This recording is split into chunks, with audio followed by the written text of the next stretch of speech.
soon. Meanwhile, for next few minutes, I request the cybercrime intervention officers present for today's session to share their experience as a CCIO.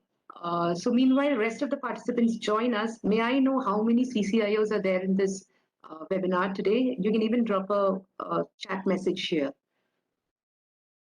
So I can see Aditya. We can start with Aditya. Aditya, Venugopal, I think one by one everybody is raising your hands. So, is anybody interested? I think we are getting a message. Just a second. Okay, so Aditya's mic doesn't work.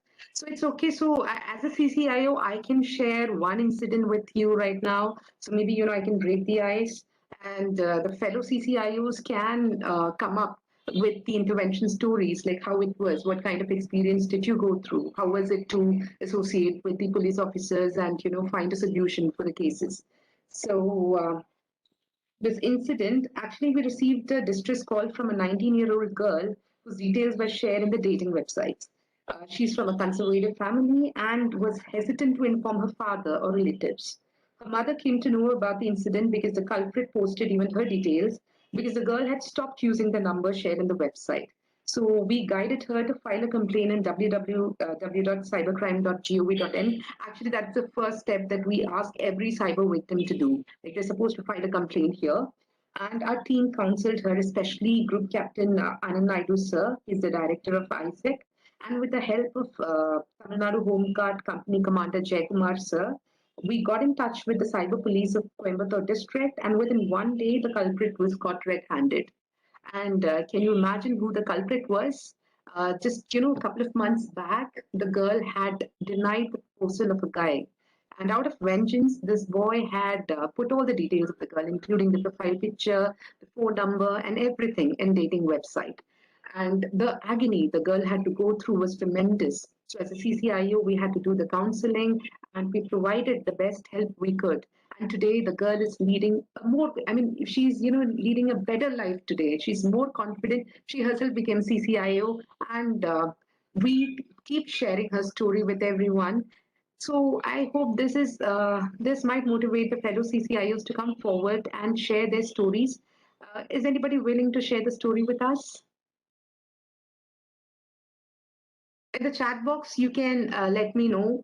I am a CCIO, Amir Ali and SP Tripathi. So if anybody is willing to unmute, kindly do that because I think right now you all can unmute, right? Mrs. Shivkumar, have we set it that way like everybody can unmute? Yeah, anyone can unmute and speak.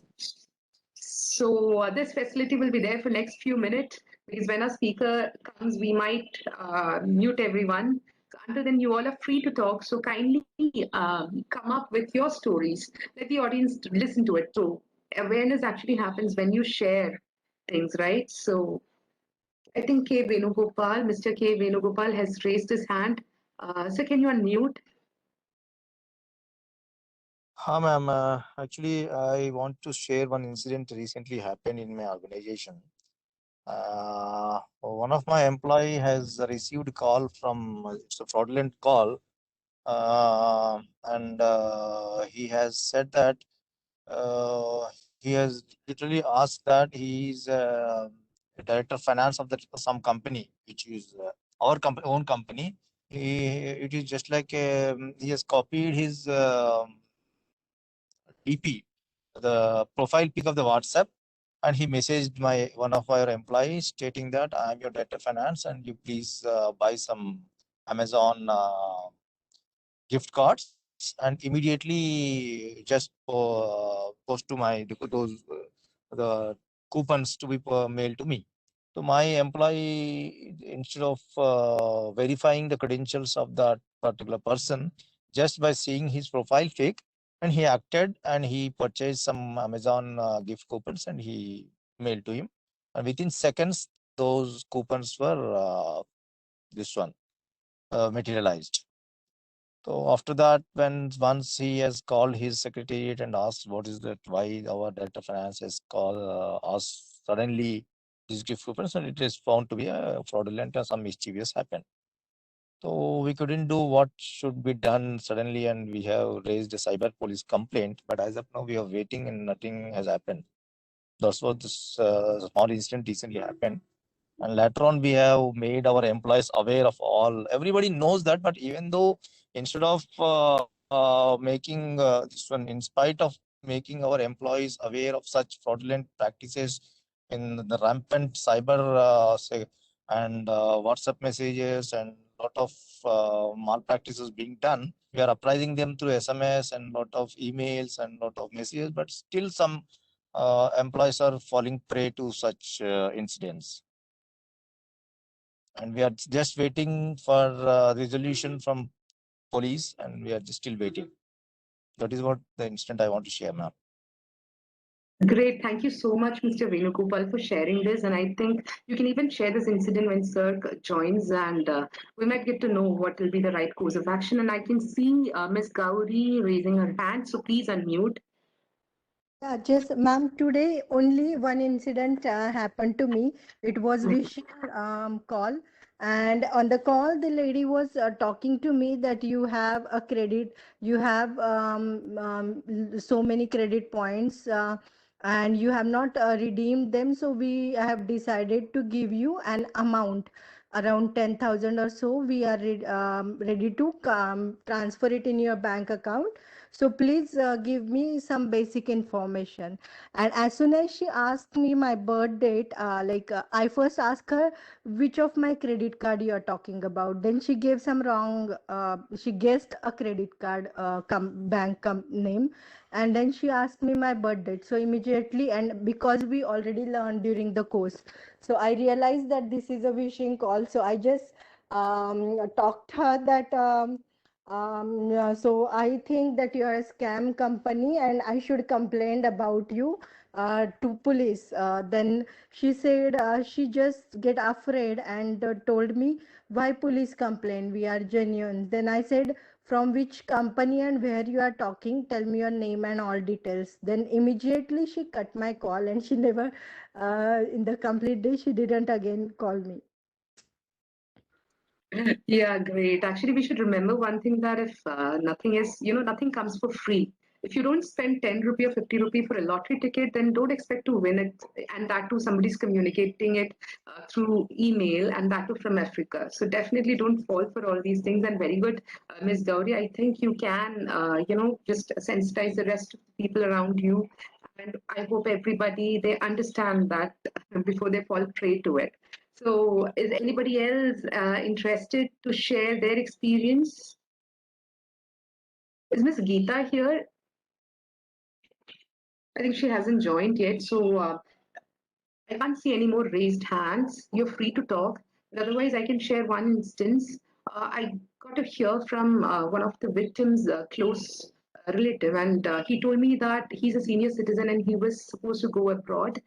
And during that SIM, like I think he wanted to port his SIM, and he got a call from Airtel customer care. It was a fake number, but the person didn't know that. And they took control of the screen and transferred the money. So this is the extent to which they can go. Just imagine. They got the control of the entire screen. Usually, what happens is like we give them the OTP, we do all the things, but culprit can go to this extent. So. Mrs. Shivkumar, is it like just I can't see any more raised hand other than Mr. Venugopal? Do you still want to speak, or I can actually see your hand raised? Shan Savant has also raised. No, Okay, ma'am, so it's done. It's done. I already Achha, okay, no problem. So who else want to talk? You are free to unmute and talk. Good evening, everyone. Good evening, Lakshmi. Any update from Dr. Balsing? Sir, I'm told that he'll be joining by 7:30, sir. He'll be joining soon. So since you have joined, can I just start with the session, please? Yeah, please. I thought you Yes. were waiting for him to join. So we all the CCIOs were discussing the stories, sir. The intervention stories. Sorry, sir? You may please start. Okay, sir. So good evening, everyone. On behalf of Information Sharing and Analysis Center, I welcome you all to yet another webinar on an important topic, police perspective on cybercrime complaints. And we are honored with the presence of Dr. Balsing Rajput, who is a well-known cyber police of our country. Before we proceed further with the session, I would like to introduce the host for the day, Group Captain Anand Naidu, Director, ISEC. He's a retired Air Force officer who has served as Additional Director General, Prasar Bharati, in both Doordarshan and All India Radio. He's a member of Bar Council of Delhi, Aeronautical Society of India, Broadcast Engineering Society, BES India, Foundation for Aviation and Sustainable Tourism, Quality Council of India, Honorary Member Advisory Board of MRO Business Today, and Adjunct Professor, CADL, Nalsar University of Law. Naidu sir, I request you to please say a few words. Very, very good evening, and thank you very much, Lakshmi. I think the sharing of experiences and the help that CCIOs have rendered to the community members, I think that's a very good beginning.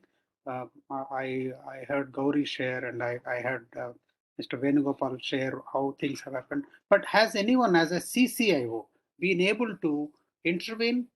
Have you got any opportunity to intervene in helping cyber victims, not only protecting yourselves, but helping them in terms of giving timely help, timely advice, or telling them do this, this, this, this, this? Is there anyone who has done that? That is the objective. Yeah, Gauri, please go ahead.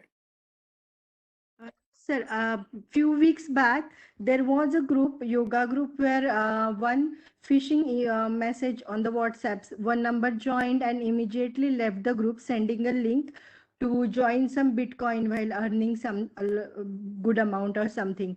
And just open this link and you will see something or something, and immediately left. Then I immediately saw that message and I informed everybody in the group that don't by mistake also click that link. Otherwise, you will lose a lot of money, or you will pray to attack. This is a kind of cyber attack. Then everybody, I think, in the group have saved. Nobody has clicked the link. Very nice. Preventive action, preventive advice. Very nice. Mr. Venugopal, you want to share something else than what you shared earlier? Sir, the victim was one of my employee from Trivandrum based office, and actually it was a clear-cut negligence from that side, from my employee. Despite we regularly educate our all employees to be always vigilant for such cyber crimes, but he has just done it without, I don't know how it happened. And immediately what we advised was just to visit your local police station and lodge a cyber complaint. And he lost around 1 lakh rupees, and the resolution is yet to happen. We don't know what will be this one. When was that, and how long has it taken to report the incident? It is just within the incident happened forenoon and he went afternoon, sir. And what is the this one platform, or is it a payment gateway? No, it was Amazon, sir. It was, he has purchased Amazon coupons, and he mailed those coupons to the fraudulent email, and those were immediately executed. Okay. Unfortunately, Amazon, Flipkart, their response on these issues. Amazon has, we have spoken to Amazon customer care, and they are helpless. They are helpless. They're not helpless. They will raise their hand. They're not helpless. Exactly. See, being helpless is one, and saying I'm helpless is another one. Exactly, sir. Exactly. So that's where the problem is. Anyway, I think. But anything that curative, anything that people have been able to intervene in terms of okay, so such and such thing has happened, or we have a lot of very experienced cybercrime intervention officers and teachers, counselors. Any experience from your sides where you've been able to? I would like to share one experience. Once I had called ICICI customer care. Somehow I don't know how the call got hacked, but it went to some other party other than ICICI Bank customer care. And then they asked me, I wanted to just find out if my check was getting cleared or not, and the bank timings were over, so I had called a customer care. So this did you Google for the customer care? No, I did not. And they asked me, like, I didn't get the, because why I had a doubt. I didn't get those options, like, when you call customer care, they give you some options, click this and that. They directly picked up. Okay. And then that was my first doubt, like, and I have like when I said that, okay, I wanted to just check if my check has got cleared or not. So they asked me few details. I said, why are you asking me these details? I have, my phone number is registered, and they asked me to download some software, go to Play Store. I said, I'm not doing this. ICSA never asks anybody to do this, so I'm not going to download. If you are not able to answer my question, just I'm not interested. And I cut down the call. Then I got a call from some other number. So I said, how do I ensure that you're calling from ICICI customer care? So they said, yes, ma'am, we just got to know. I said, look, I'm doubting that you are a fraud this thing, and I'm not going to talk. I'm not interested to talk to you. And that person, then he started using bad words. They got so pissed up because their attempt did not succeed, and they started texting me some bad words. Okay, and then I said, okay, I'm going to. Very typical reaction from fraudsters. Exactly. When And they then I realize said, that you have if you understood don't and you are not stop falling this prey. nonsense, I'm going to file a complaint now against you. But And even otherwise, you should have filed a complaint. Even an attempt to cheat you is good enough, because it's an impersonation that he's doing. yeah, I should have actually, and then but then somebody asking you to download some software. See, we are, like, being into technical field, we do understand all these things, that how they are trying to capture our desktop, or maybe phone background, and then steal the images. But then for the older generation, people who have just recently started using digital payments and all those things, like the senior citizens, for them it is No, very difficult. unfortunately, quite a few tech savvy people also are falling prey to it. Okay. Trust me. Too many people who are very highly tech savvy also are falling prey. Sometimes due to they are under pressure, or the calls come at a time when they are not alert. Hmm. Or they are doing multiple things at the same time, and because of that particular lack of attention, work overload, things like that, they are causing difficulties, and people are losing money. Oh. Yes, many technical people also, Hmm. and many policemen even. Okay. Hmm. Thank you, Sheetal. And Yeah, Lakshmi, you Thanks. want to say something before I start? Ye- I start a little brief on the COP Connect thing yes. before Dr. Balsing joins. Yes, sir. Yes, sir. I wanted to discuss regarding a case wherein a very bold lady, she's a very active person on Twitter and all the other social media.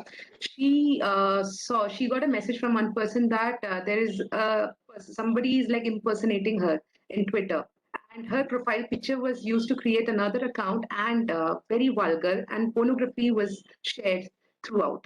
So she contacted us, and Naidu sir, you had actually guided her, if you remember, and she even contacted the commissioner of police in Bangalore.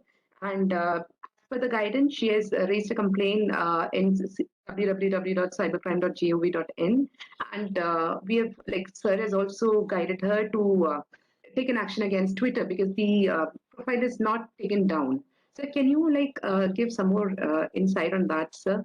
Like, See, what happens is they are supposed to have a grievance officer, and once we raise a grievance, and if the individual DP is containing photos which are not supposed to be there, indecent, projection of women in a manner which it is not supposed to be done, and things like that. Obviously, you can't have a porn picture in your DP, whether it is yours or someone else's. So that is where the problem is, and that's where the Twitter is responsible to take that down.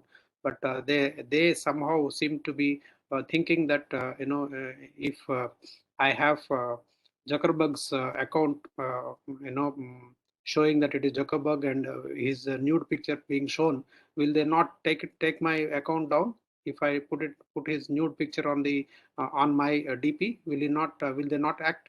They will definitely act. But in this case, they have not acted, and that is where we are fighting. And yes, the complaint is lodged. Unfortunately, we have the details with us through the open source intelligence that we have gathered. We have the details of the criminal. We have shared these details with the concerned police, and we are hoping that this will definitely find a resolution very soon. That has to happen, because this is also an important issue as far as the social media intermediaries, especially significant social media intermediary, which is like Twitter, Facebook. They are all massive companies with too much of power in their hands because they have data. They take on presidents of countries and prime ministers of countries, and individual user has got no relevance for them. They don't care. That is the problem.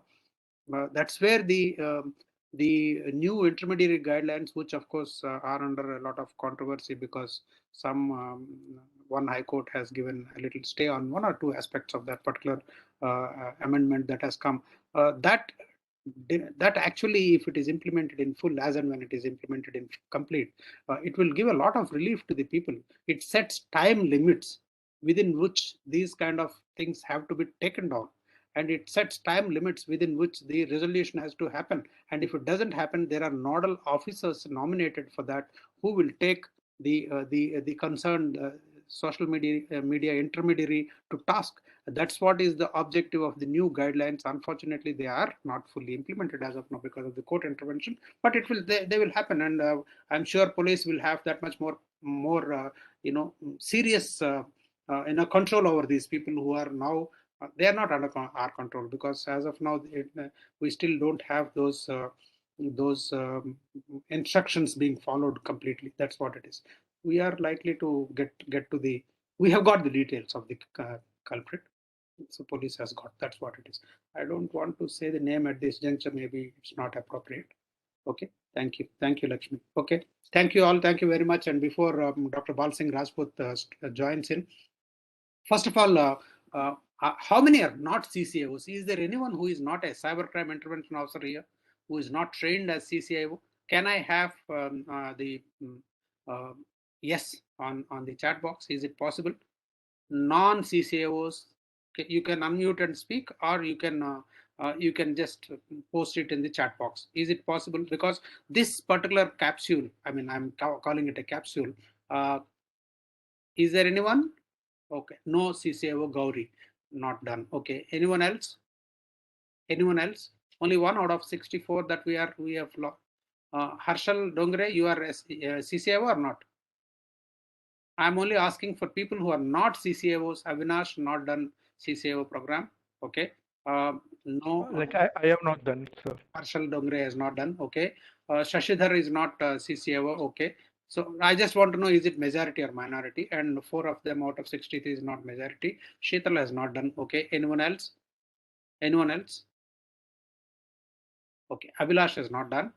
Okay. Okay. Sheetal, how did you come to know about this program? I got an email on my office email address. Oh, from where? I'm from Blue Conch. No. From which mail ID you got? Okay. So, Mr. Naidu, let me intervene. My name is Anil Lole, if you remember. Yes, I do remember very much. Yes. Right. So, being a CCIO, I'm, I took this particular lead and volunteered, and I circulated the message you posted on WhatsApp today morning within our company. And Sheetal is one of our associates who has joined. Thank you very much, Anilji. How are you? How are you doing? I'm doing fantastic. Thank you so much, sir. You don't have any anecdotes, any experiences, any cases that you want to share? No, Anilji. I wanted to share, but I thought that the newbies should be given more chance. The younger people who have recently done, they should be given more chance, or otherwise, if I start speaking, I wouldn't allow others to speak. That's why I kept quiet. Okay, thank you very much. John wants to say something. He has raised his hand. John Peter. Sir, like I'm also not part of CCIO. CCIO community. Okay. Now coming. Thank you very much. Thank you. I think. Sorry, one more question, sir. So like I'm part of like SBA. So as you discussed earlier, like we'll be handling all the complaints as you told, like regarding fraudulent activity and other things. So, as majority of things will be asking them to raise FIR, or will be asking to raise a complaint on cyber portal. So, but apart from that, like because this course I got introduced before 2 months back from one of my LinkedIn member. So, if I'm doing this CCIO course, how it will be beneficial for us? Okay, the CCIO course was conceived. By the way, this is one of its kind in the world. No other country has any course known as CCIO or Cybercrime First Responder Program. This is unique. And we have participants from abroad also, okay? From Canada, from Japan, from Middle East, many of them come, Malaysia, Indonesia, Singapore. And there is another program that we conduct that is known as National Cybersecurity Scholar Program. That's again a unique program. There is no equivalent in the world. We are the only one who is conducting that program. ISAC is the only one which is conducting that program, okay? And ISAC also manages the National Security Database Program. It's an empanelment program for the cybercrime professionals. Okay, we have the Cybercrime Intervention Officer Program. In case if you can just go through, or can I ask any of the CCIOs who has done the program recently to say what have they gained from the CCIO program and what have they learned? Aditya, can I ask you, Aditya Rangarajan? Hello. Yeah, Madhvi, please go ahead, ma'am. Madhvi, ma'am, go ahead. Yeah. So I had done a year back, and it is really beneficial for me as I'm a school counselor, and it has really helped my students to gain knowledge and all over it. And I have used my knowledge of CCIO to introduce to the parents also, and parents are much more aware about it now. Okay, So that's very it nice. is really beneficial for me. Okay, thank you very much. For school teacher, okay, he is from SBI. He is asking from the banker's point of view. Is there anyone? Okay. Thank you very much. You're sharing your view and experience, and what you have gained is very, very important and relevant. Thank you very much, because the program was actually curated initially for teachers, for parents, for counselors, and in general, whoever wants to protect themselves. That's what was the objective of the program. But as we moved past, what has happened is we have about 65% of the cybersecurity professionals who have come. Now, who are those cybersecurity professionals? I can take names of about 10, 12, but there are about 100 chief information security officers who have done this program. 2, 3 I will tell you. One is Mr. Sri Shankar. I do not know if he is here. Sri Shankar, are you there? Yes, sir, he's Yes, there. sir, I'm there. Sri is one of them, and he is CISO of 4 MNCs. He has been rather, and he has headed BFSI sector as a CISO, and he has got a lot of things that he wanted to say. And now what has happened is he has baptized in him. We have not baptized him. He has baptized himself into being a regular CCIO. He conducts programs and he conducts awareness programs on our behalf, free of cost. Of course, I don't pay him because I can't pay as a non-profit. But Sri, can you share, because he's asked a question which is relevant to the banking sector, John Peter. So is it possible for you to just say a few words, Sri? The content and how it will benefit a banking sector or anyone for that matter. I mean, what Madhvi said is in First thing is, if as a person who was just about 2 decades old in cybersecurity, I would find it extremely difficult to tell how to deal with a common problem. I would tell how to block a firewall or to take a proactive step for securing a corporate. I wouldn't be able to say to anybody how to secure their mobile or a bank account, right? And I would find it very difficult to come down to their level. That's how it appeared at that time. Yes. Figured out that it is much more, I mean, as things could have, I had participated in the National Cybersecurity Scholar Program, which gave me a lot of insight, which said, unless you secure somebody at that level, there's no point doing anything in the corporate, because there is a huge queue in the corporate. There is nobody else to take care of the people who are know or very little knowledge about what to do to secure their own selves. And that's what drew me to this. Second thing is, there are many things that people do with the phone. Almost there is nobody who has zero phone touch in a day. Right? Everybody uses phone. After using their phone, they do not know how to secure their transaction or to secure themselves. Their data is going out. They have no clue what else can happen to their phone by downloading applications. And it is like somebody walking on the highway. They could be it by a lorry, bus, anything, right? And this awareness only can help, right? And there is a third category of people who are always worried about how this whole thing is going to go pan out. So there's nothing to be worried. Basic minimum things you follow and you are done.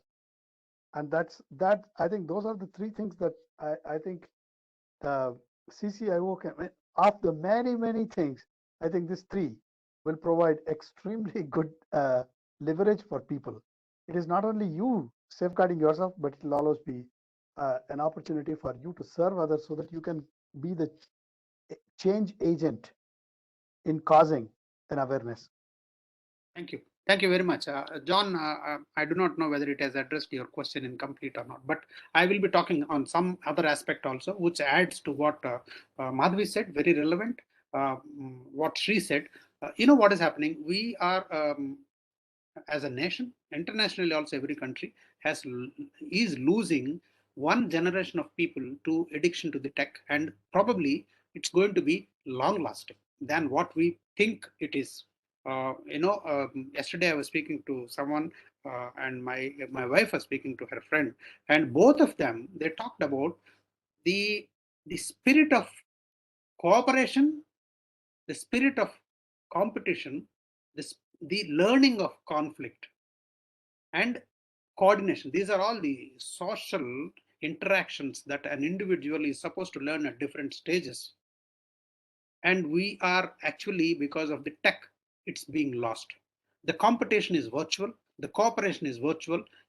I am cooperating with a person who is from Netherlands. I don't even know him, but I'm cooperating with him to play a video game. I'm also cooperating to attack people other side. I'm also cooperating to kill people virtually, of course. But all this is not happening in my real life. That's one part. Two, the cyber frauds that are happening, online financial frauds that are happening. Yesterday we dealt with the matter, and in fact tomorrow that lady she's from Presidium School.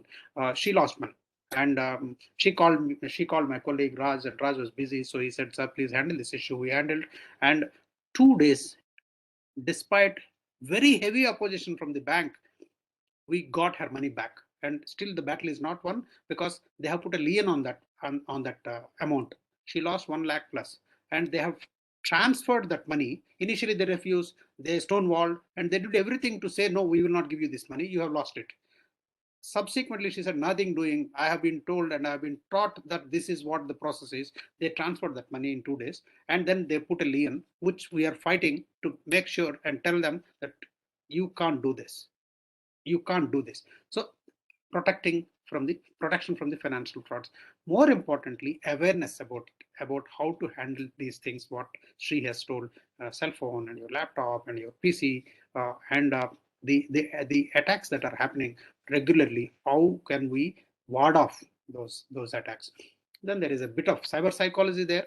There is a bit of fundamental cyber laws, which are very essential to be learned. Very essential to be learned, because in cyberspace, we are all doing indiscretions.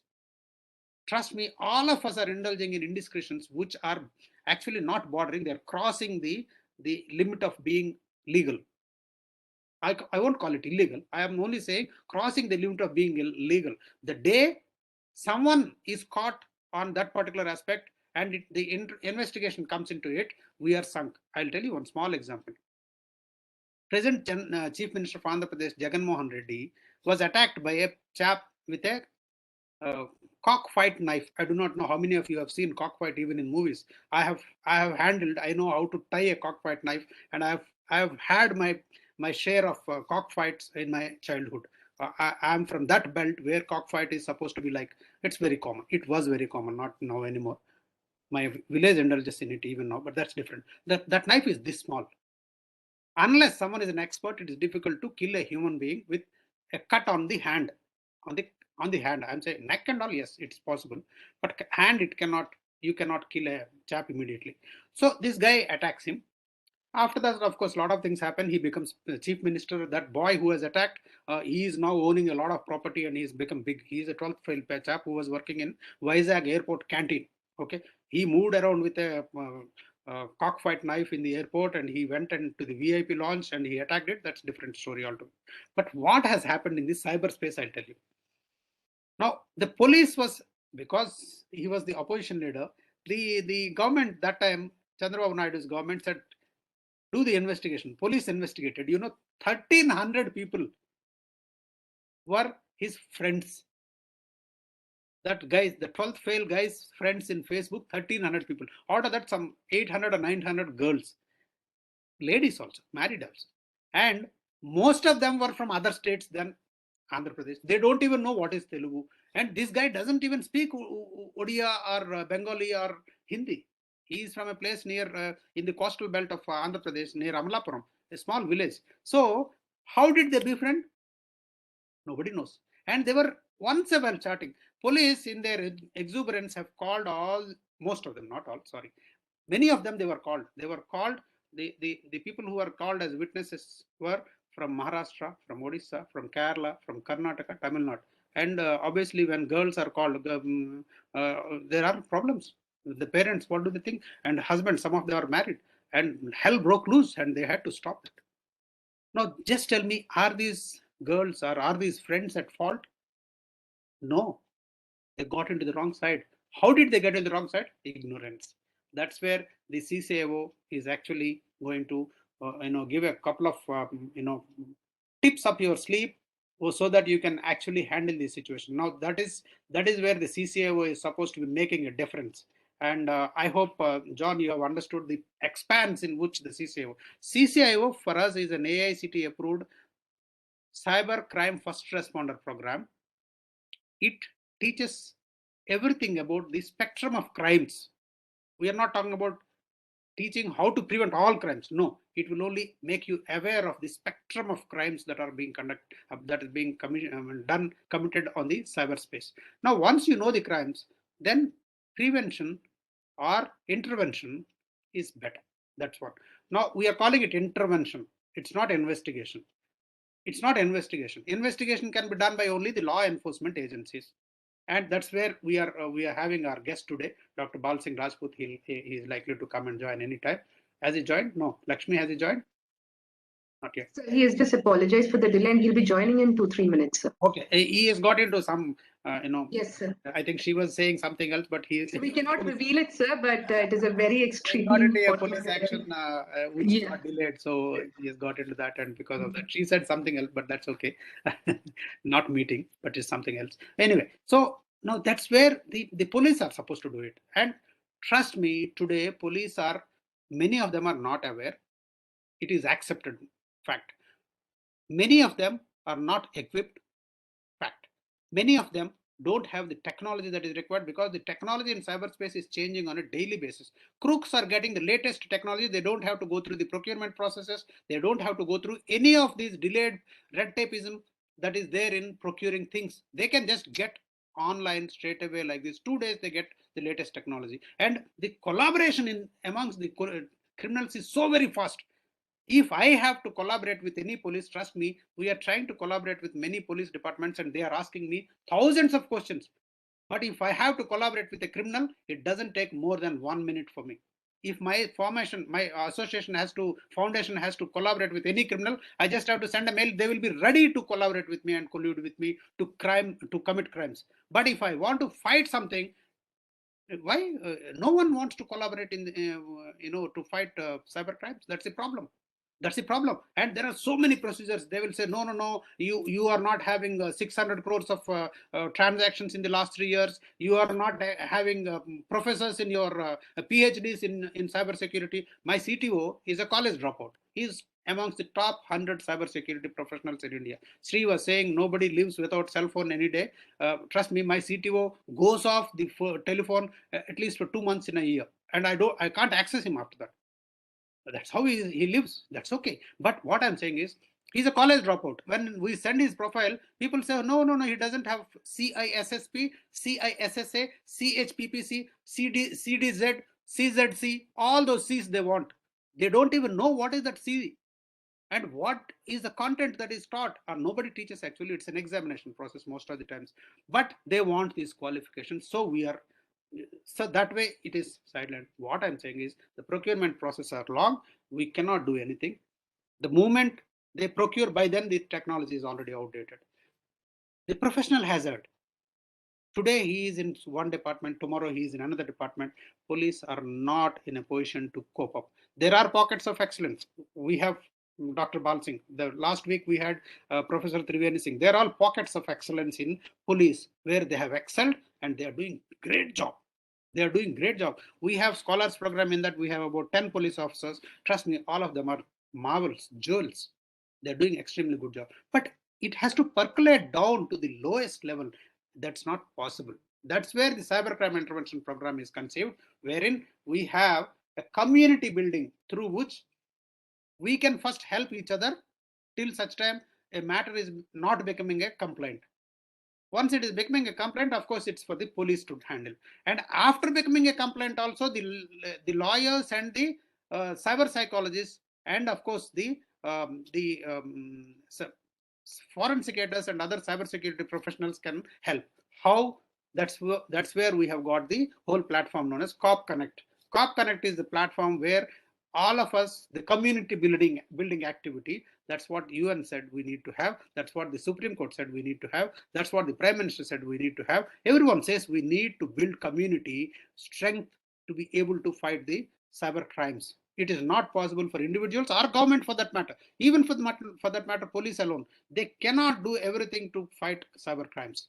We have to be of help to each other and also be of help to this one. So the National Security Database is a empanelment process where cybersecurity professionals are empaneled and available for free service, voluntary service, okay, where there is a requirement. 2, the COP Connect platform is a platform which has 4 type of people. One is cybercrime first responders. All the CCIOs, once they are trained, they will be cybercrime first responders. They will be able to respond, give the first aid to the victims. 2, there are cyber lawyers. They will be trained in cyber law. Many of them are there. Then the psychologists or the counselors like Madhvi Govil ma'am, who was just spoken a little while ago. There are many of them. Okay. And the 4th category is the cyber security professionals. How would they help the victims? Cybercrime first responders help in giving first aid. Okay, you have lost money, take this step. Okay, you have an online sexual crime, take this steps. Okay, you have been attacked by cyberbullying, take these steps. That is first aid. Next is to be able to then it becomes the cyber psychologist. If someone is becoming a victim and it gives a shock. First of all, many times it has happened, especially with girls, that most trusted person, their own friends. We have handled more than dozen cases, ladies and gentlemen, where girls have been blackmailed one day before their wedding, one day before their engagement, between engagement and the wedding. Imagine the kind of trauma that happens. Lot of things go wrong. Girls call up at 12 o'clock, 1 o'clock, 2 o'clock in the night, we want to commit suicide. And what Lakshmi has narrated about an 18-year-old girl, in fact, she was in such a distressed phase, she had to be counseled at length, hours on hours, cyber psychologist. That is where cyber psychology is one of the subject. Yeah, Lakshmi, is Dr. Balsing. Sir, he'll be joining, sir. It seems like you said, I didn't reveal it in the beginning, but yes, it is something major. And but then he's trying his best to join ASAP, just 2-3 minutes. That's what he told, sir. But I was just trying to say about the case that you told. No, one thing I've learned from the victim is, sir, no matter how strong one person is, these type of crime can break a person. So as a CCIO, even there, we are due to his there, sir. Thank you. So cyber psychologists, we have cyber psychologists. Then once the matter has reached the police station, we have something known as COP Connect cafes, where there is a place where outside the police, in an environment which is conducive for a for a victim as well as for a maybe the accused also, the criminal also, supposed criminal, they are called for investigation. The police is outside their police station. They are not bothered by so very many calls that they have to handle when they are in the office, so many distractions because they have so many things to do, not only this case. Then they also are not in their powerful. Look at, you are a tiger in your den. Police are always powerful everywhere, but when they are in police station, obviously you have that fear, you have that stigma of going there and giving, and also because of their busy schedules. Trust me, I had a case where there was a problem on one complaint, and one company, all the employees were called for investigation almost 15 days, and the company closed. The company closed because 15 days transactions lost. Aviation company, nothing they could do, and they just closed shop. So such losses can happen if the investigating officers, they have a lot of overload of work. So if they can take out 1 hour or maybe half an hour time, clearly come out to a place where he can focus only on that case for that half an hour, 1 hour, things can be sorted out like anything. So we have to create a conducive place. That's what Cop Connect Cafe does. And the Cop Connect Cafe, after the investigation is done, in case if he needs technical support, if they don't have, every police station doesn't have the technical capabilities to do the forensics, ISAC through the Cop Connect is ready and willing to offer the services of all of you, 1500 plus cybersecurity professionals who are part of our system, our ecosystem, who are willing to help. We have many more, but those who are willing to help are close to 1500. 1500 people services are available to get the artifacts, to get the evidence, to help the police to nail the criminal. Okay, so this is what the 4 stages are. First responder, much before, immediately after the crime is committed, much before it is reaching a complaint stage. The cyber psychologist at all stages after the victim seeks help. Victim seeks help, or police may also ask. See, even the POXO Act, okay, protection of children against sexual offences, even that act says a psychologist help may be taken. And in case of cyber crimes, yes, the police can take psychologist help to counsel, because cyber crimes are different. So every person cannot counsel. This counseling is different from the counseling that the police do when someone is involved in marital discord or things like that. Husband, wife are fighting. The husband is called for counseling and he is put into clink. So that this is slightly different from that counseling. That's why cyber psychologists counseling at all stages after the victim seeks help, or police or court may order. Okay. Third is cyber lawyers. Cyber lawyers are very essential, and they help in making sure that things don't go wrong and people are defended in an appropriate manner if there is a requirement from the victim side, or even supposed accused also has a right to be defended. That's a natural right, so he can do that. Fourth is the cyber security professionals on specific request of the police with the complete details of the case and with complete protection to the people. That is when, yes, Dr. Balsing has joined. Thank you. Yes, sir. Lakshmi. No, but I see him. Sir is there, sir. Sir is unmuted. Okay. Thank you very much. Yes, I'll take just 30 seconds more. Thank you very much, Dr. Balsing, Sure. for joining. So, can you hear me, Dr. Balsing? Yeah. Hi, sir. Good Hi, evening, sir. how are you? Good I'm evening. extremely sorry, sir. I'm No extremely problem. sorry. I was end up in We're eagerly waiting for you. Yeah. We are eagerly waiting. And trust me, we have 63 people even now, so it's great. So they're all waiting to hear from you. Just I'll close. I was talking something. I'll just close. So these 4 categories of people are available to be of help to you as a community support. And once the matter becomes a complaint, and whether it is to be an FIR or not is a question for the police to decide. And that's what Dr. Balsing will explain to us, the difference between FIR and complaint and why they should take the action. We don't have to worry. The moment you are given a complaint, it's good enough. Okay. Next thing is the cybersecurity professionals who are trained, because there is an acute shortage of the trained, experienced and skilled professionals in police vis-a-vis the number of cases that are there. We at ISAC have got the a lot of people who are ready and willing to support free of cost. So this is the system, and we have developed an app which is likely to be launched in the coming month that will have provision for all these categories of people to be empaneled, and your location, if you are willing to make it available to the police, your locations will be made available. The local police can take help of you, your experience and your services free of cost. That's what it is. No charge to be paid, no money to be paid by the police. It will be a free service that has a community support to fight the cyber crimes, to help each other and help the government also, because we are also duty bound to help the government in resolving the crimes to the extent possible. Don't take the law into your hand. That's what he will explain. And we are fortunate to have Dr. Balsing. I think this is what is Cop Connect and the Cop Connect Cafe, and how the cybercrime intervention officers are the first responders can give first aid. What are the limitations? How the intervention can be of immense help in the first few hours. This is what I wanted to talk to you all. Now we have an expert to speak to us. Thank you very much, Dr. Balsing. I know you were into something very, very serious, but then we were waiting for you, and we are ready to listen to you. Lakshmi, over to you for those small little Thank comments. you so much, sir. And before I begin, just wanted to confirm with Balsing, sir. Sir, what is the status of your availability, sir? Because I remember you were in very hectic and something very urgent. Ma'am, good evening. Lakshmi ma'am, good evening. Naidu sir, good evening, and all of you. Extremely sorry because I kept myself engaged in some other work because the crime branch is today busy for some other operations. So for that purpose, I'm extremely sorry. I was held up in that meetings. Sir, I can will I be give your available. introduction? I'm still in office. I will be available for 20-25 minutes. No issue. I will spare this time. Yeah. Thank you. Thank you very much for coming. That's more important. You are here.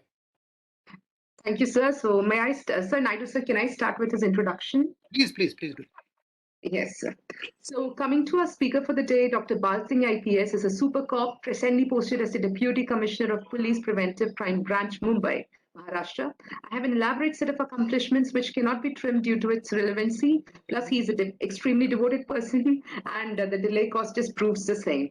So he's a speaker, researcher, technology evangelist, poet, and also holds a doctorate degree from Tata Institute of Social Science, Mumbai, in cyber economic crimes. He has MTech in agricultural engineering. He's a national cybersecurity scholar from ISEC. Dr. Balsing was the chief architect and operational head of Operation Blackface campaign to eliminate online child pornography. The operation was successful in India for the first time, and the result was more than 150 criminal cases for online child pornography and more than 70 criminals arrested in 6 months. He has first-hand experience to build 51 cybercrime investigation cyber labs and 43 cyber police stations in Maharashtra state. He has worked on development of integrated cybersecurity environment for Maharashtra state through Maharashtra Cyber Security Project. He was also the team building Maharashtra Computer Emergency Response Team. He led the implementation of automatic multimodal biometric identification system from 2016 to 2020. He was a part of cybersecurity delegation of India to Israel in 2016 and Estonia in 2019. He was a part of team building the predictive policing of solutions for predicting the law and order and crime mapping. He was team lead of Maharashtra Cyber Digital Crime Unit to develop the anti-piracy software solutions and practices, which won IP Champions Award of USA Chamber of Commerce. And he's a Chevening Cybersecurity Fellow 2017 of United Kingdom. He's also International Visiting Leadership Program Fellow of USA for Cybersecurity. Dr. Balsing took the lead and designed the campaign Cyber Safe Women at the state level to sensitize the women and children for prevention of online crimes. And the campaign reached more than 300 schools and colleges, and he's also involved in capacity building efforts for cybersecurity. He's a nodal for Operation Muskan in Mumbai city for finding missing children. He has worked in economic offences wing of Mumbai police and unearthed many scams and sensitive cases. He has experience of leading teams in large complex police security arrangement for big events. And during Corona pandemic, he has led the Cyber Safe Maharashtra campaign. And he's awarded the Maharashtra Chishan Award, Pride of Maharashtra, for his work by DGP and Home Minister. He's authored a book titled Cyber Economic Crime in India, published by Springer Nature in 2020. He's conducted training courses for scientific investigation and cybercrime investigation, mobile and computer forensic, gender sensitization, and prevention and atrocities against women. And he has willingly taken up, sir, it is a long list, sir, as Balsing sir, I've already told you, and we are proud of you, sir. And well, without further ado, I request him to take this discussion forward and also request the audience to understand that currently you all will be in not allowed to mute while sir is talking. So the unmute feature will be enabled once the discussion forum is open. So I request Mrs. Shivakumar to mute everyone. And this is actually done to avoid unintended interruption. So Balsing sir, our audience is extremely eager to listen to you, and over to you, sir. Yeah. Namaskar to all of you. This is a kind of open session, and I would like to take questions also. It's not a focused discussion on only on a few kind of cyber crimes.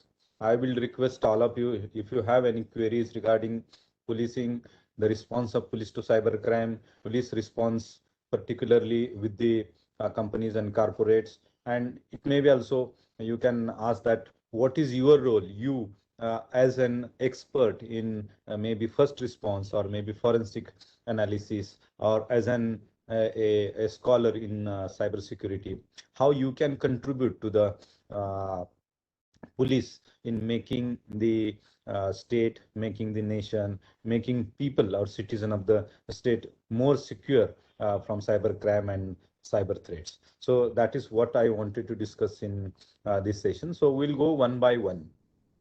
So first of all, I think so this particular session is for first responders course. And let me first, Lakshmi ji, am I right? This is a first responders course. Yeah, and majority of the participants are the first responders, and we have normal audience as well. Yeah. So first, let me first, give them a very good news that first responders, particularly the experts who knows how to do the crime investigation, crime scene investigation, preserve the crime scene, then how to extract the evidence, how to analyze the evidence, what kind of evidence to be considered for criminal investigations, how and in what way the evidence should be gathered, and where all places evidence will reside. So these are some of the questions at the point where the police particularly enters into the mode of investigation and they visit the crime scene. So in a cyber world, the crime scene may not be at one place. It may be at a distributed places. It may be, if it is an server architecture kind of environment and you are at that particular a place where the servers and machines are being hosted, then the environment is different. All these places, why I'm mentioning this, we require cyber experts because police are not experts in each and everything. So we require experts. And the Isaac through Naidu sir, Lakshmi ma'am, and their other experts, they are training the first responders. You will say you are a private trained person. How you can contribute to the police? Presently, what is going on? Police for this help are seeking help from uncertified cyber experts, those who are available elsewhere. So suppose in Mumbai, there are few guys who help. In other places also, there are few guys who are local there and they know something about how to extract the evidence, how to unlock the devices, how to do the analysis. They know some kind of things. But what we want is that certified person who knows somewhat about the chain of custody, how evidence to be extracted, how they need to be analyzed, and how they need to be presented before the court. And they should be a qualified person to give a 65B certification when required for the investigation. And I feel the course which the Isaac is hosting as first responders course, if taken properly, will be a helpful course for police organizations, and it will support the police organization with this expertise at every place where there is a crime happening and police is visiting and collecting the evidence. This is first point that I wanted to mention. Now, another thing which I liked is about the capstone projects. It's about creating volunteers through the Isaac. So already MHA and the state police, they always need volunteers because it's important from the point of view of creating awareness and outreach. These are the two tools which are the most effective from we can say the catchment side. So the people who are gullible, may be cheated, may be a victim of cybercrime, can be prevented only through these two tools. One is awareness, and second is outreach. So reaching out to the people who might be a victim or who might be a about to be victim, and awareness to all those who are using such kind of technologies, that will be useful. So such kind of projects, we as an professional in that field, and you all now working in that field, I wish that you should, if you want to work in this field, there are two things. One is liaising with the corporates and liaising with the police. Liaising with the police is a bit hectic. You will feel sometimes no frustrated, because the kind of response you get from the corporates and their management, you may not get here from the police. Sometimes it may be a tiresome, sometimes you may not end up with proper results, sometimes you have to wait, but this is for public cause. Here we give justice, we give help to the needy ones who are actually needing some kind of expertise, some kind of help to prevent their losses. So these are the two main avenues that are available, and out of that I will request you, yeah, you for your leaving, you liaison and work for the corporates, but for the public help, for securing the we say the interest of the common public, you should help police in such kind of cases as a first responder. Now these are the two things which I covered initially, because these are related to ISAC and their activities and how they are helping the cyber field. The first topic, there were some pointers sent by Naidu sir and Lakshmiji to me. Out of that, first was the difference between FIR and the complaint. So first of all, let us clear ourselves is that there is only one section which allows police to take law into motion, that is 154 CRPC, and that section gives police a power to roll law into motion. And whatever you know about the crime, when you write and put it in as an application to the police station, it's a complaint. So it's still not recorded as first information report, but the same complaint may be a verbal, maybe a written, maybe you have sent through email or as a video. So all these can be considered as a complaint. So complaint, once we receive a complaint, we receive a verbal information, or anyone comes to the police station, to maybe a cyber police station, maybe a normal police station. So that we consider as a complaint. The moment the police listen it, and he feels that there is a need to intervene or put law into motion, we register it. And registering that complaint is in two ways. One, cognizable, another is non-cognizable. You must know all these things, because sometimes you assure the complainant that we will take the matter to police, and police will do arrest and all these things and seizure. But there are no final things. One is that non-cognizable complaint, where police take no cognizance. They just register a NC, means non-cognizable complaint, but do nothing about that, because the incidents that is explained in that complaint is not to be investigated by the police. And if at all required to be investigated, we need to take a permission of the court and then investigate into it. That complaints are more of a civil nature, or more of a not to be taken cognizance by the police for investigation. So such complaints, normally people feel that police have not done anything for their complaint.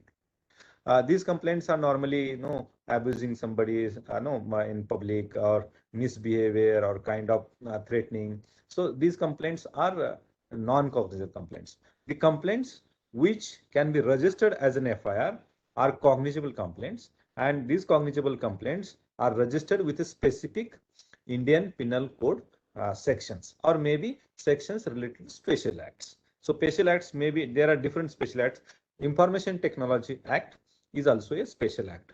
And suppose there is someone circulating a vulgar or obscene message through WhatsApp or maybe Signal or maybe any other social media. So we will register a complaint as per section 67. A, B, C, whatever. If the child is involved, then it's be section C or 67B. So that complaint is a cognizable registered with a special act. And suppose anything that is attracted from the Indian Penal Code, that is the main penal code for the police, then suppose maybe there is a threatening or there is a money or extortion or kind of blackmail they are asking for, then the relevant sections maybe 384, 385, 86, 87, whatever that is applicable as per the complaints version will be attracted. So once that is registered, it is called a FIR. So once police register that, is called FIR. So if you see, there is one Lalita Kumari judgment. This is state of Uttar Pradesh versus the government of India. In that versus the union.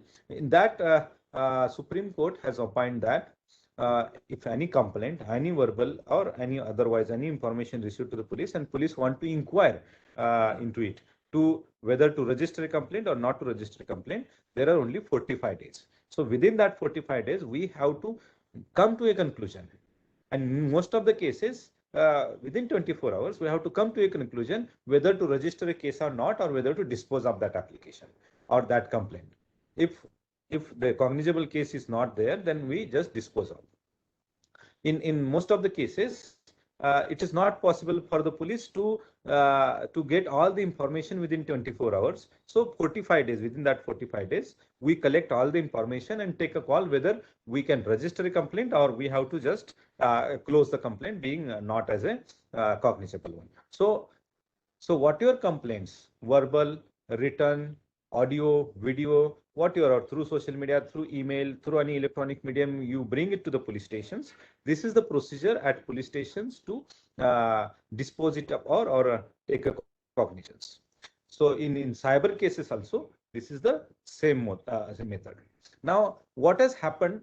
What happens once the FIR is registered? Once you register an FIR, the process of legal investigation starts, and there is your role. So a role as an expert in cyber forensic, or role as an expert in first responders. Because once the FIR is registered, while registering the FIR, a expert or maybe a psychologist or maybe a forensic expert guide the police that what all factors of that case should be taken into consideration while writing the first information report. Because the complainant may be a traumatized person, or victim may be traumatized or may not be able to explain everything in what is required by the law in the FIR. So in that case, police ask them the questions, but you being an expert will be able to contribute to. So we require sometimes the cyber psychologist, we require sometimes cyber experts, because they help the victim, they help the police to guide. Okay, so suppose a case is about a threat. Suppose a mob picture is being circulated of a woman, and so her mobile number and picture is kept on a escort site, and for that the woman is being harassed by various people. So such kind case comes to the police station. Police will register the FIR, and then while registering the FIR, what all details regarding the website, regarding the photo, regarding the mob thing, regarding calls, what all should be taken, so that a proper evidence will be gathered and a watertight case can be built. So at that point, your intervention is required. So your intervention is critical from registering a case, for understanding a case and guiding us. Once that FIR is registered, police straightway first go to collect the evidences at the scene of crime. So in this kind of situation, scene of crime is virtual. So her number is on any kind of website, or her chat particularly is happening through any secured or unsecured kind of peer-to-peer communication applications, maybe WhatsApp or Telegram, whatever that application being used, or maybe SMS.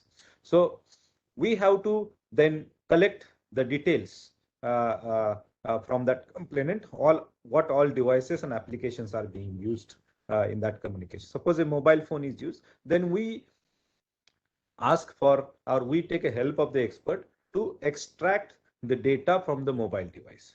So it may extract all kind of media, then applications, application related data, documents, logs, everything we extract and then analyze.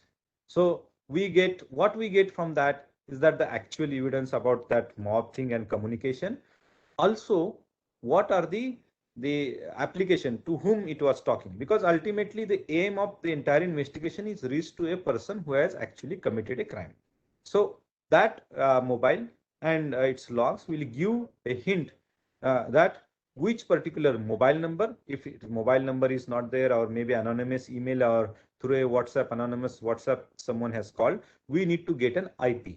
So identifier has to be located from that. So who has actually committed or perpetrated such kind of crime, and that identifier in case of websites, in case of applications, in case of the virtual peer-to-peer communication mediums is a what we say is IP.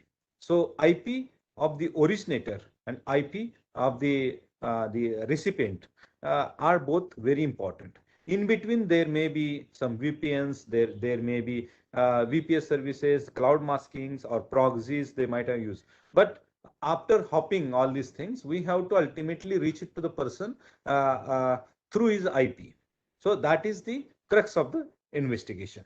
On the website also, what we have to do, we have to, suppose a website is being hosted, then who is hosting it, where the data is residing, who is actually provided the certification, from which site, or we have to find out who are the owners who are actually paying for that. Then from that IP, we have to find out that from where that website is residing, who is actually the owner, who is paying for the host maintenance, hosting, of maintenance and data services, that and the bandwidth services. We have to find out that, and from that we actually go to a person or an organization or a criminal syndicate.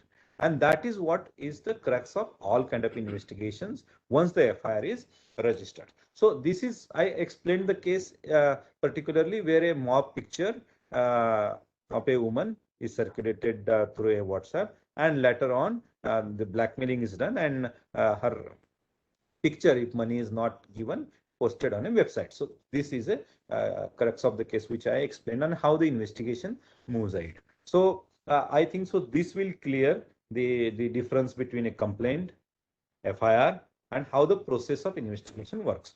So during entire this investigation process, we collect all these kind of evidences.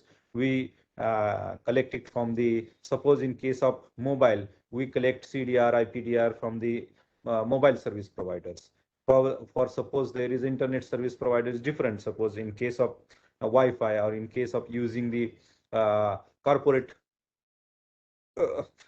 internet facilities maybe, or sometimes they use facilities at railway stations where the free Wi-Fi's are available, or in smart cities. Then collecting the IP logs for that particular time zone when that particular device is latched to their network. Collecting that IPDR is also a job. Then collecting the details from for the website, particularly the IP address, hosting player, data services player, bandwidth player, getting all their details. Then who has actually paying for that. So collecting all that detail, then reaching out to that particular IP is that you collect the IP of that website. Then from where the hosting happened, while hosting was happening, which IP was reflected to the hosting services, from where the actual upload happened. Suppose while uploading that the VPNs or VPS is used,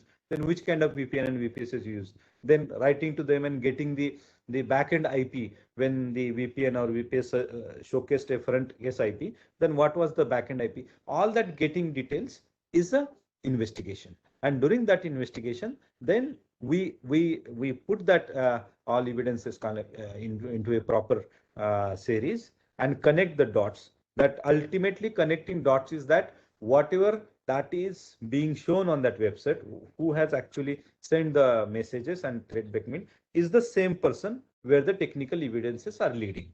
So that means connecting the IP connecting the mobile number, connecting the person and his location, and the identity of that person was using this particular services is the main thing. That is the connecting, we call it connecting dots from that accused to the victim, the entire process. So this is how the investigation happens. Once the investigation is over and we come to a logical conclusion that, okay, this particular thing has been done by this particular accused, and these are the evidences which sufficiently lead us to convince ourselves there is a reasonable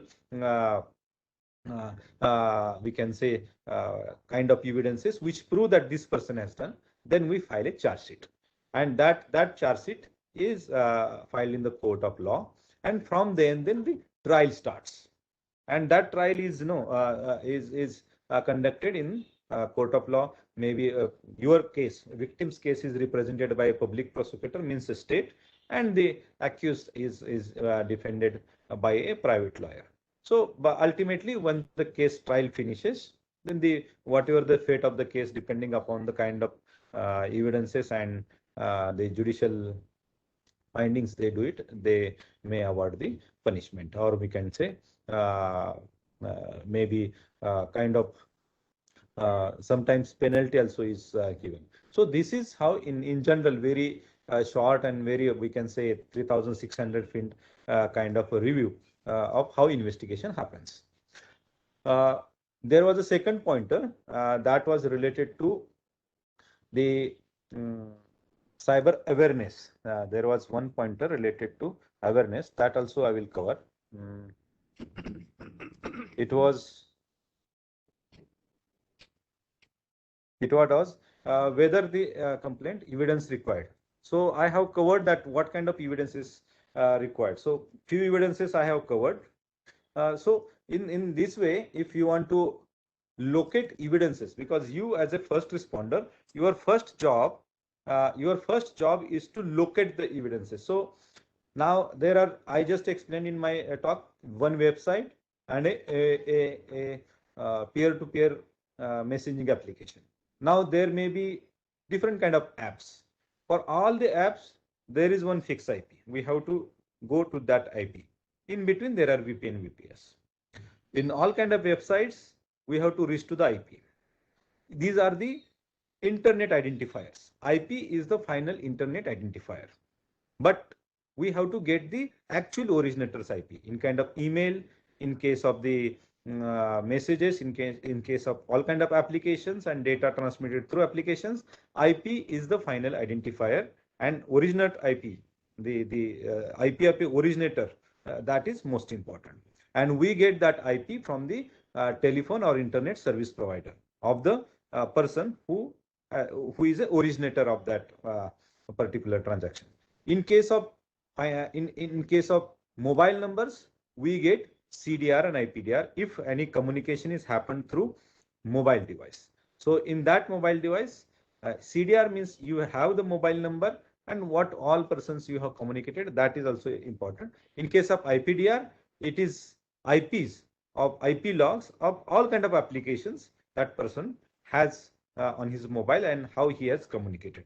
Most of the times it is the IPs are reflected of their parent companies. Sometimes it is reflected, suppose if you have communicated to a victim, that IP will be reflected. So these kind of evidences we have to collect. In case of, suppose there are other devices, sometimes it is a server architecture, then we have to collect the internal IPs. So always it is not the case that it is connected through an internet. Sometimes there is intranet and we have to collect the internal IP mapping, that how the various machines or we can say endpoints are connected to each other, what is their architecture, how the IPs are mapped, how the netting is done, how they are allotted to different endpoints, that we have to find out. So these are this is the way how we have to find the evidences.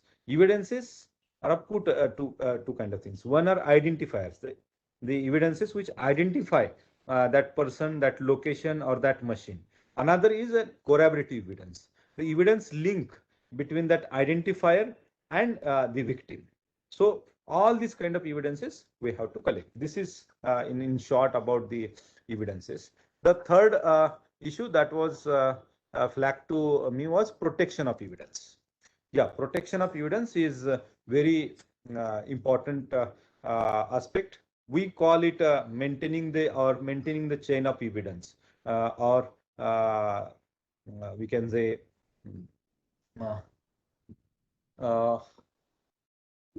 maintaining the chain of evidence starts from the point the law enforcement agencies start into investigation. The moment you see or you know that this is an evidence, from that point onwards to actually presenting that evidence in the court of law, during all these stages, we have to protect the integrity of that evidence and the actually the quality of that evidence.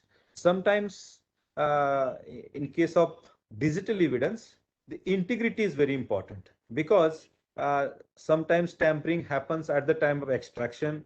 Sometimes later on also tampering can happen. Sometimes the logs and some IP details, they are auto erased from the servers.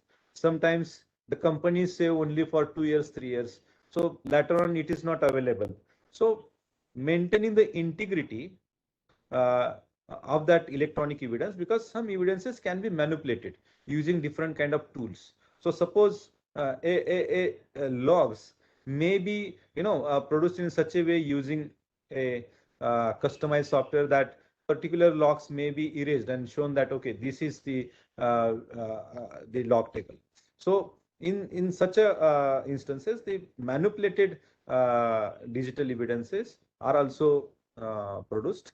So we should avoid such kind of mistakes, because normally whenever a accused commit a crime, they go for how their logs, how their evidences are erased, because every criminal first sees what kind of footprints, digital footprints he is keeping there, and how to erase such kind of digital footprints. So that is what he thinks while committing the crime.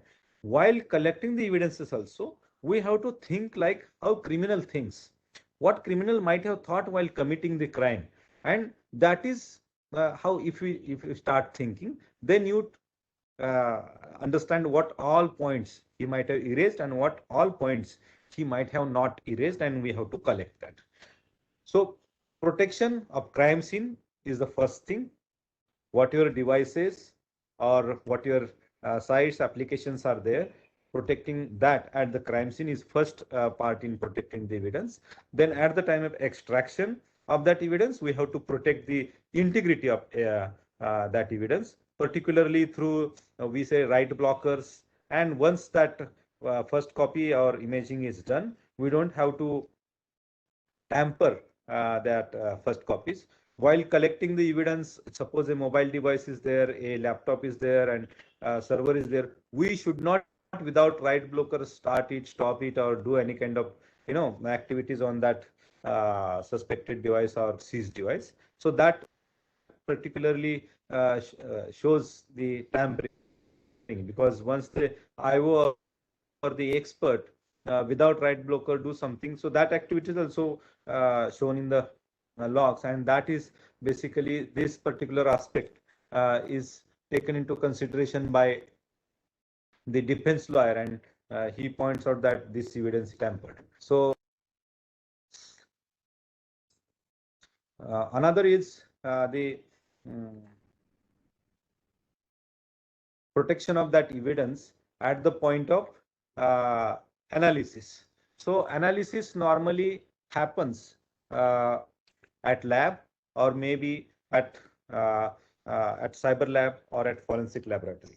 So transferring that evidence from police custody to forensic laboratory, we need to maintain the chain of custody. Once it received at the forensic laboratory, there also we need to, there is a set process or SOP through which the chain of custody is maintained. And in case of police, once they receive back the evidence and its certificate, preserving it till the trial happens, this is a third phase of the maintenance, or we can say protection of the evidence. But in all these three, where is the most important point is at the time of crime scene, while extracting the evidence or seizing the evidence, because this is the point from where you pick up the evidence. If you commit very less mistakes, means first time no mistake kind of attitude should be there, or kind of SOP should be there. Means you get only one chance, but in that chance you can't do a mistake.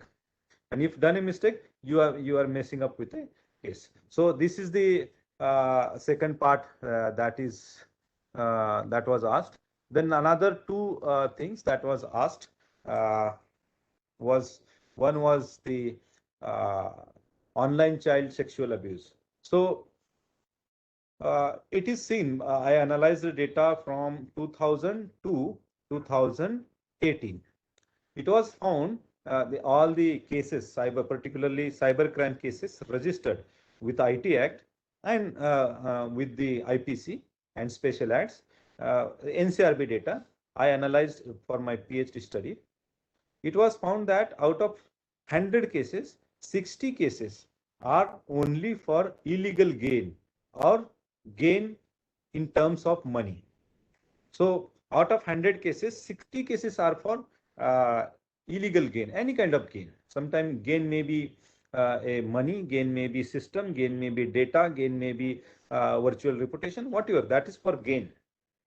And 30% cases are particularly of abuse, any kind of abuse. It may be harassment, it may be a stalking, it may be a trafficking, it may be a physical abuse, this sexual abuse through the we can say online mediums like sextortion and blackmailing, reputation tarnishing, all such kind of cases are there, particularly related to women and children. These are 30% cases. And the rest means technical hacking and political vendetta are 10% kind of rest of the cases.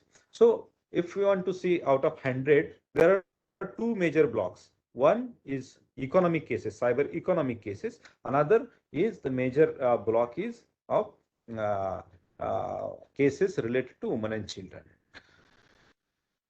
If we see from that angle, then mostly the women who are using social media and the messaging applications are targeted.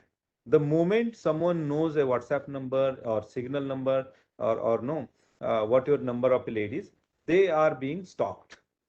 And if a message is sent and just a reply is received, then the perpetrator gets some kind of strength and they start to harass it. So stalking is a major. On social media, watching profile, clicking the photograph, saving the photographs of a particular ladies, that is mostly happening in social media.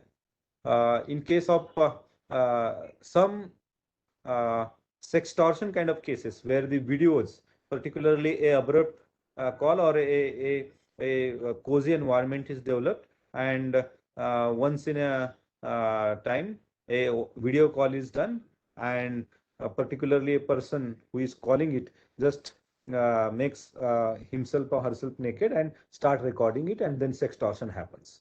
So these cases are also on rampage. Sometimes the cases related to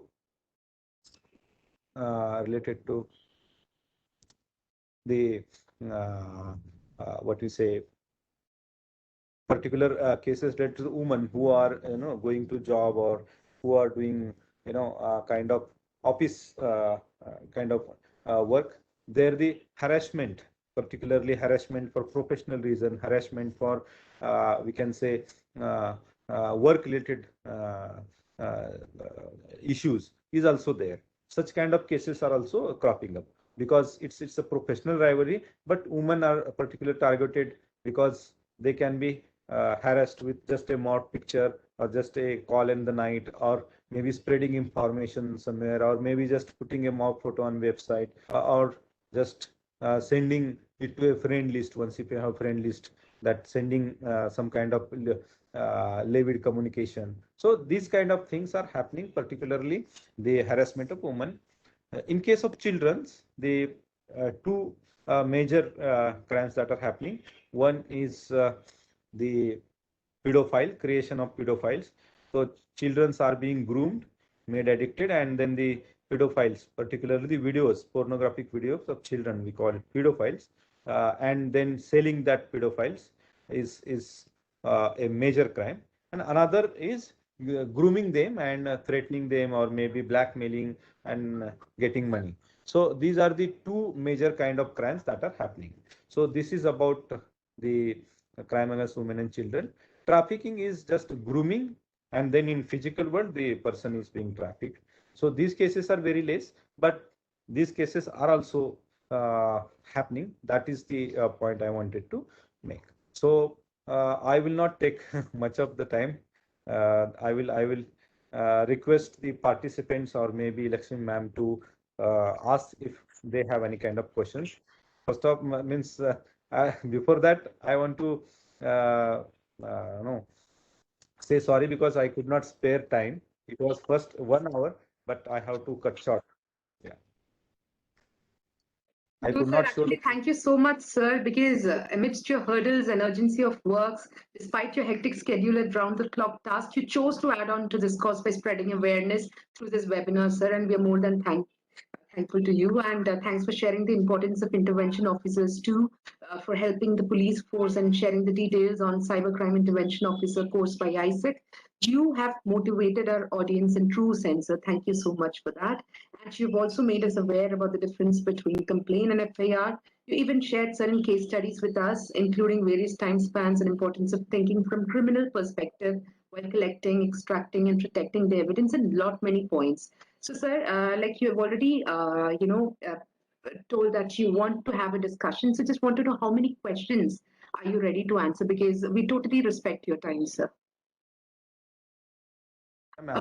Sorry, sir.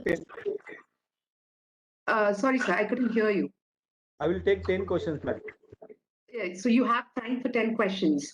Okay, that is great to hear. And so, audience, the discussion forum is open now, and I request you to use the raise hand option. And to start with, I can see a question from Mr. Dinesh. So the question is, any reference on how you track any originator IP if TOR plus VPN are used by the attacker or culprit in many cases? Yeah, this is the most important question or most relevant question in nowadays, because most of the criminals are first setting their device on proxy, then taking 2 to 3 VPNs and then setting up VPN lineup, and then also getting the IP masking services, maybe from Cloudflare or maybe no other companies, and then the IP is actually landing on victim's device. So the tracking is through getting information from various service providers, because in internet, or the privacy laws and of each country are different, and most of the international service providers, they do not show. Suppose take example Google. So Google don't show the originator's IP unless otherwise the sender himself want to keep that IP open. Otherwise, normally we don't get it. So if you want to track that IP, first we ask the victim service provider that which IP was reflected.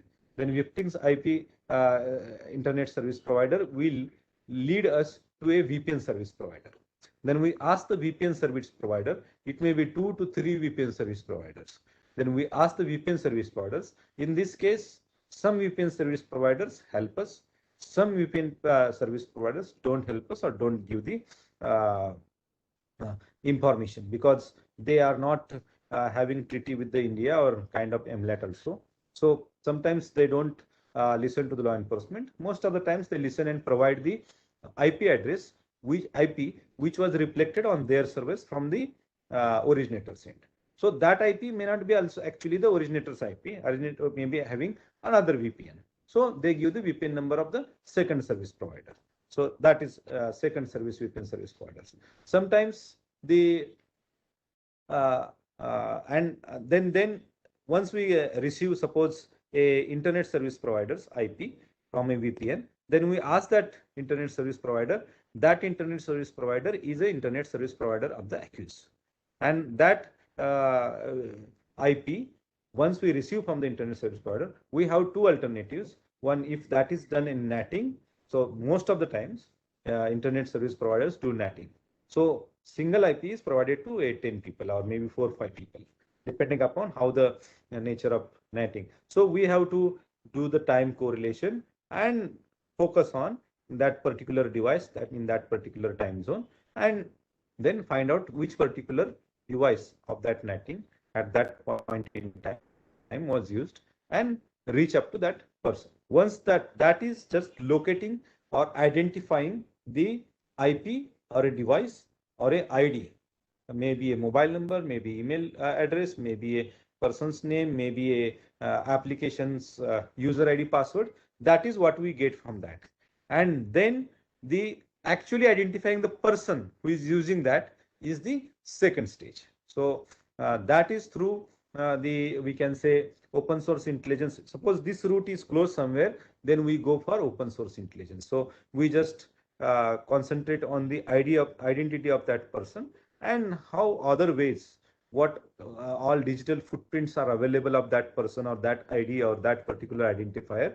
We try to search it out and try to reach to that person. This is how we basically track the perpetrator.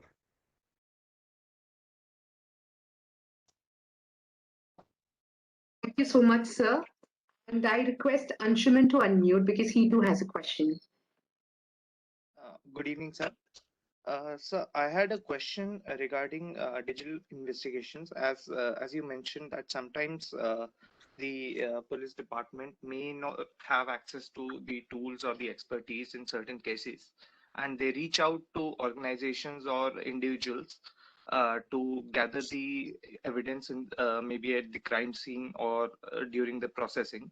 So my question is that how the chain of custody is maintained in that case, since since an external entity is involved there. So there are two instruments available. One is if you are having, suppose you are a service provider or you are a corporate where the data you are hosting or the logs you are hosting, then we write to you and you provide a 65B certificate that you are hosting it or you are the owner of that particular evidences and you have provided it.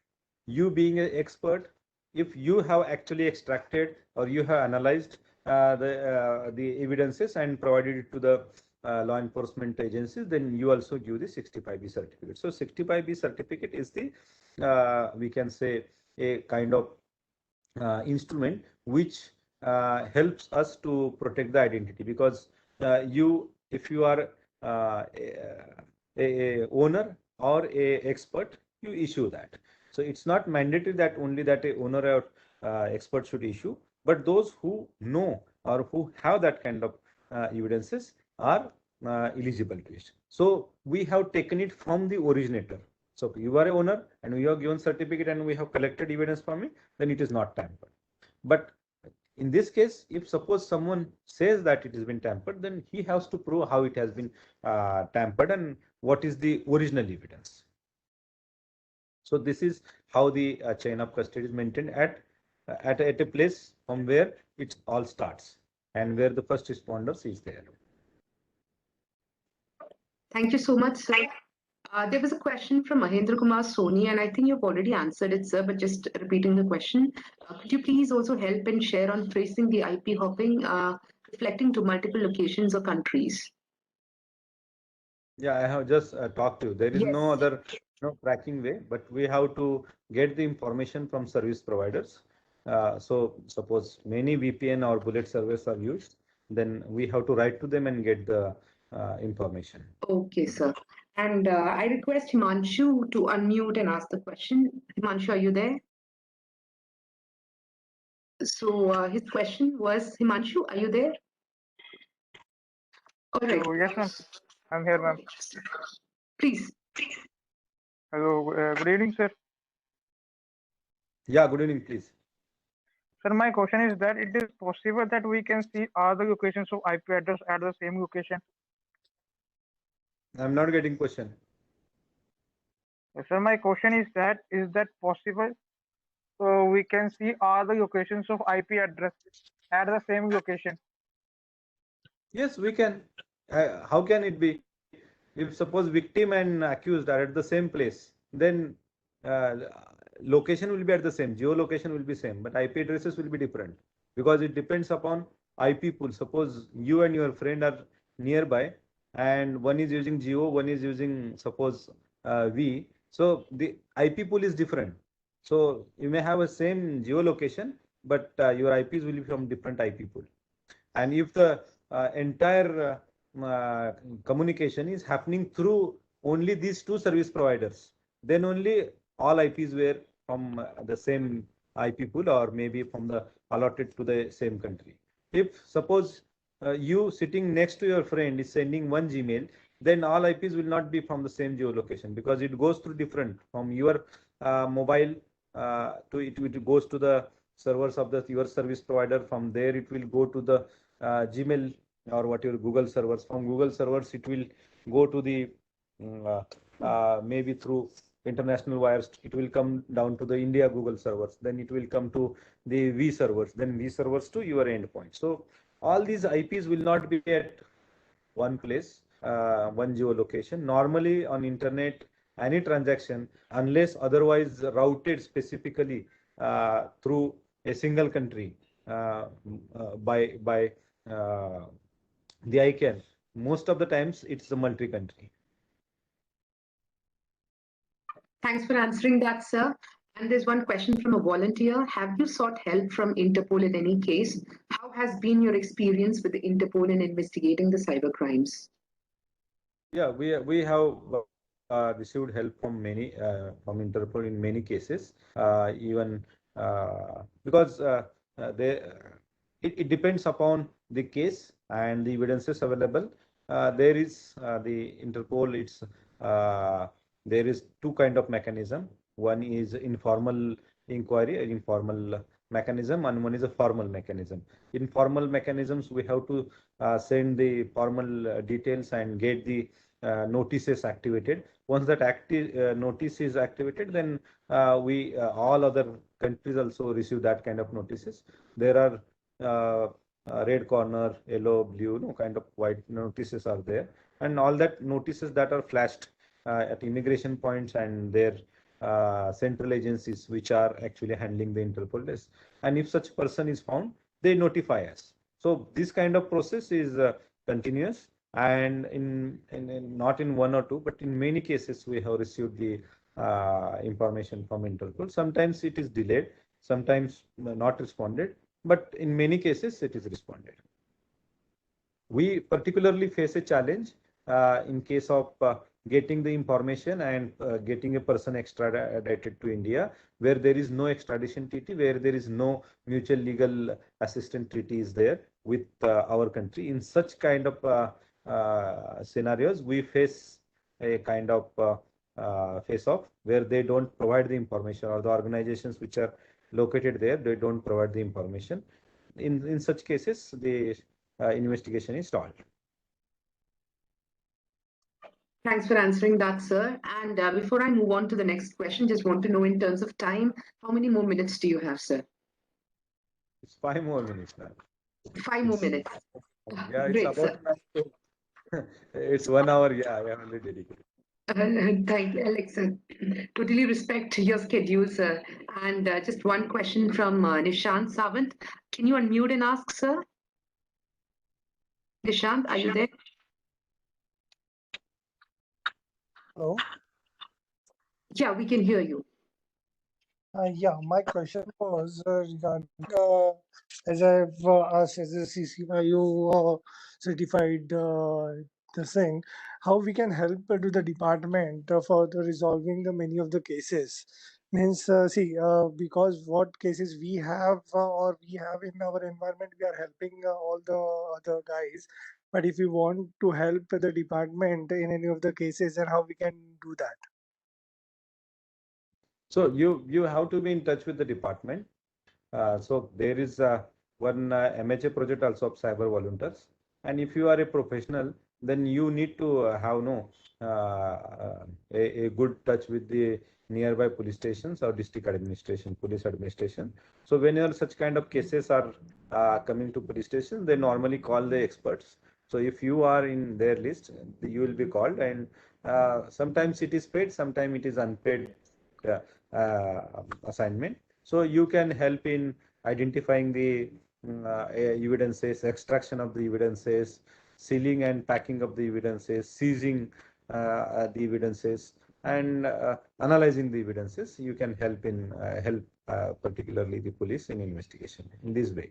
Okay, but for this, we have to approach to any of the specific cyber police station, or the normal police station is also okay for that? You can, cases are registered in both the places.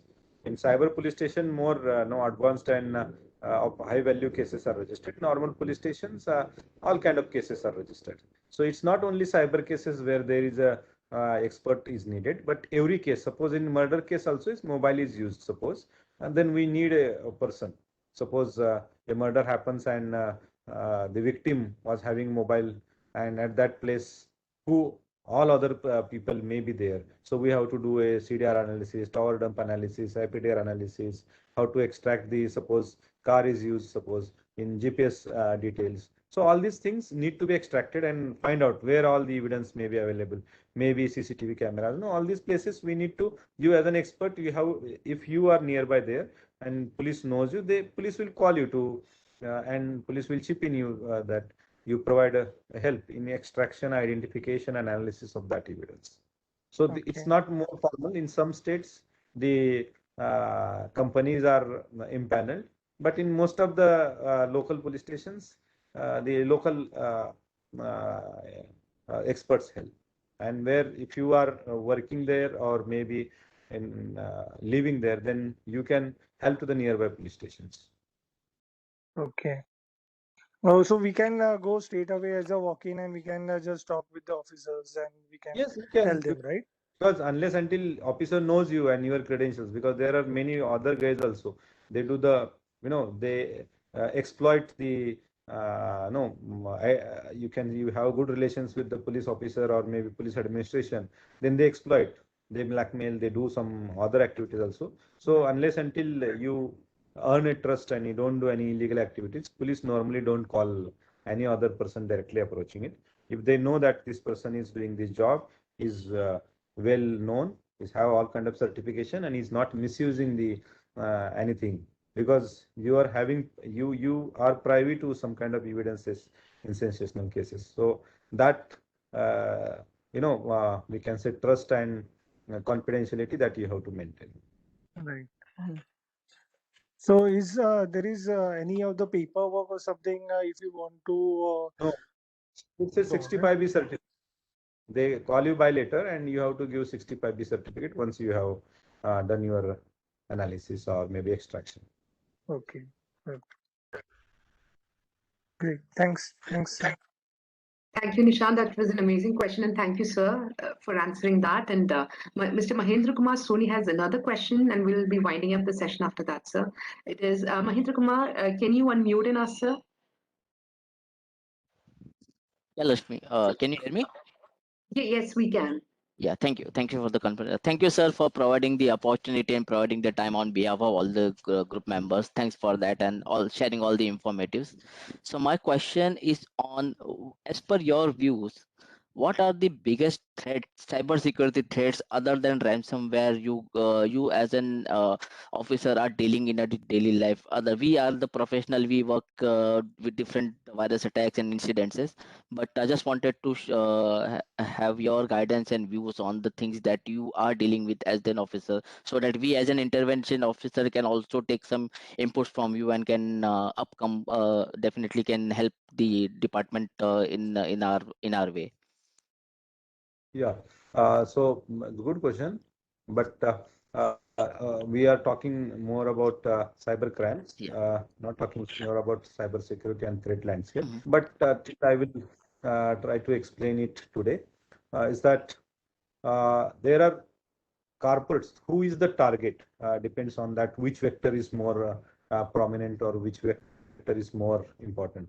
In case of corporates having more important data, in case of governments, we are having the data as an organization, the ransomware, spear phishing, and data breaches are the three important, we can say, threat vectors, because they have important data or maybe important transactions available with them, or they are providing important services. If stopped or if that is encrypted, it will hamper major clientele.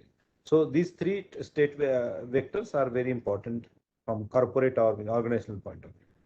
But from public point of view, you as a citizen, there are threat to your money, their threat to your reputation, and their threat to your body, means physical. These are the three ways the criminal affects you. So out of that, first, suppose take example, which threat vector is very important from these three angles. One is phishing. Phishing is in India or world war, phishing is the most widespread and most active and most actually used threat vector in the cybercrime world.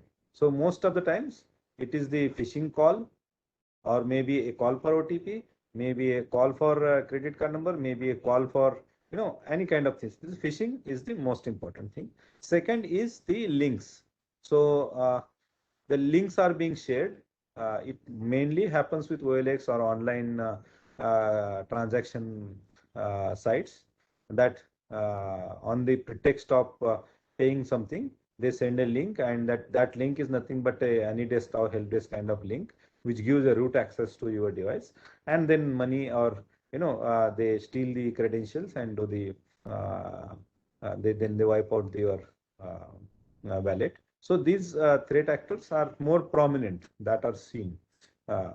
So I means normally the normal citizen loses either money or data or a reputation. For reputational thing, the hawking, stalking and sextortion are two important crime forms. But there is no a major technical vector available. It is just calling and recording a video, or in case of stalking, is just watching or maybe just seeing your social media handles. That is comes stalking. But this is rampant, because we have to see what is rampant. These crimes are very rampant. So if you see from public point of view, phishing and the links are the most important vector. Third one is regarding the ATM cloning and we can say scheming. That is also rampant, and people nowadays it has become less because people are using wallets, but still that vector is very important. Thank you, sir. Thank you very much. Thank you so much, sir. And there is a question from Rohan. And we do respect every question our participant asks, and we promise them that this question will be sent to sir offline, and he'll be sending us the answer, and we'll be reaching out to you. If you can drop a mail to support@isacindia.org. So I'm just reading out the question. You can answer it offline to us, sir. The question is, the team working on cybercrime investigations are they using and developing in-house investigation tools? India government have to tie up with any organization? If you feel this is confidential, feel free to skip this question. I do respect your decision, sir. But we are already running short of time, so we totally respect your decision, sir. You can even answer it offline. Yeah, there are many open source tools that also law enforcement agencies use it by customizing it or cleaning it. So it is not a great deal that we use such kind of tools for mainly for OSINT and profiling. But actually, there are some forensic analyzing tools also we use, which are open source, and we customize it, get it built, and use them. And all other commercial tools or off-the-shelf tools we purchase and we use it. So all that is in public domain. All that are known to the others.